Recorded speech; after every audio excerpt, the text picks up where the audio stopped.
Il était une fois, dans la ville bruyante et lumineuse de Lagos, vivait une jeune femme qui prit la résolution du nouvel an la plus choquante que son entourage n'ait jamais entendue. Elle s'appelait Amara. Amara était de ces femmes pour qui les regards s'arrêtent et les conversations s'interrompent.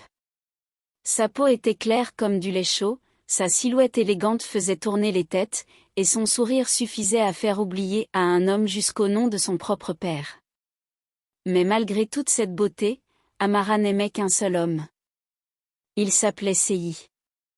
Seyi était grand, soigné, toujours impeccablement habillé, et il portait ce parfum coûteux qui restait longtemps après son passage. Il savait parler. Il savait promettre.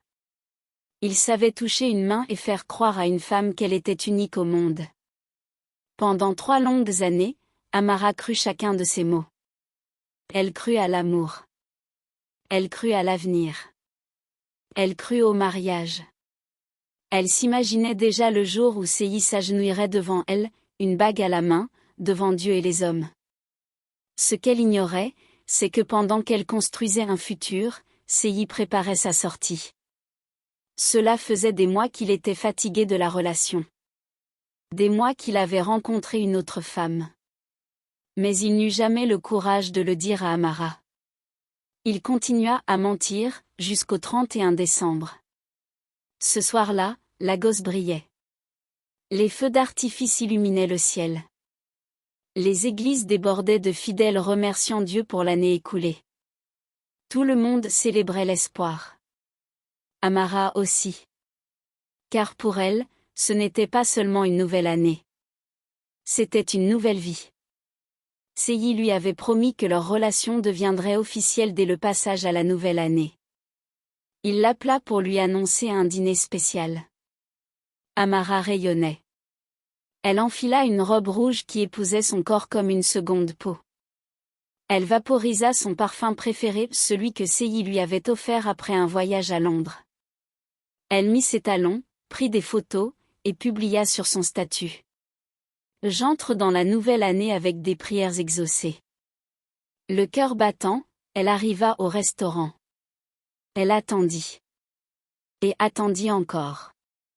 Au début, elle sourit. Les embouteillages de Lagos. Se rassura-t-elle. Elle appela. Aucune réponse. Elle envoya des messages. Aucune réponse.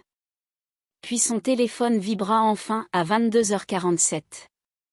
Ce n'était pas un appel. Ce n'était pas une excuse. C'était un simple message. Amara, je ne peux plus continuer. Je suis désolée. Son monde s'effondra. Elle demanda ce que cela signifiait. Il répondit. Je ne suis pas prêt pour le mariage. Je ne l'ai jamais été. Ses jambes tremblèrent. Elle se regarda dans le miroir, parfaite à l'extérieur, brisée à l'intérieur. Puis elle cria. Un cri qui déchira la nuit. À minuit, Lagos célébrait. Mais dans l'appartement d'Amara, il n'y avait que le silence et les larmes. Cette nuit-là, elle écrivit sa résolution du nouvel an. Je briserai des cœurs avant que l'année ne s'achève. Les hommes paieront pour ce qu'on m'a fait. Amara ne chercha pas à guérir. Elle chercha à se venger. Elle changea de style, de cercle, de vie. Sur les réseaux sociaux, elle brillait. Mais derrière ce sourire se cachait une femme devenue froide. Son plan était simple. Entrer dans le cœur des hommes comme une bénédiction. Et en sortir comme une malédiction. Son premier piège fut Inde, un banquier doux et attentionné. Elle lui donna tout ce qu'il voulait, puis disparut le jour où il voulut la présenter à sa mère. Il pleura. Elle sourit. Le deuxième fut Bola, un consultant immobilier au cœur tendre. Elle lui fit croire qu'elle était enceinte. Il acheta une bague. Il rêva d'un foyer. Le jour de la demande en mariage, devant tout le monde, elle éclata de rire et avoua que tout était un mensonge. L'humiliation fut publique. Son cœur fut détruit. Un autre nom s'ajouta à sa liste. Mais le mal qu'elle semait allait bientôt revenir à elle. Un soir, lors d'un rendez-vous avec un nouvel homme, Amara se sentit mal. Des nausées violentes. Des vertiges. Le test de grossesse confirma l'impensable, elle était enceinte. Paniquée, elle se rendit à l'hôpital pour avorter. Mais le médecin refusa. Votre état est trop risqué. Vous pourriez mourir.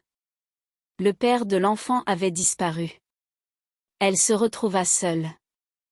Pire encore, l'enfant naquit drépanocytaire, SS. Les crises. Les hôpitaux. Les nuits sans sommeil. Chaque cri de l'enfant était un rappel de sa cruauté passée. Chaque facture médicale ressemblait à un jugement. Des années plus tard, un autre 31 décembre, Amara était assise dans une chambre d'hôpital, tenant la main de son enfant malade. Dehors, les feux d'artifice éclataient.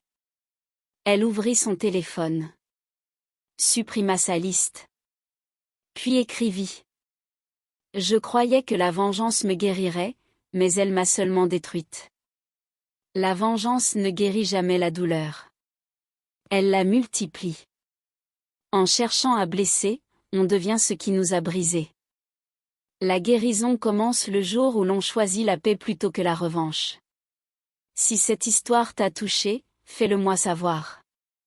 Abonne-toi pour ne manquer aucune histoire africaine pleine de suspense, de drame et de leçons de vie.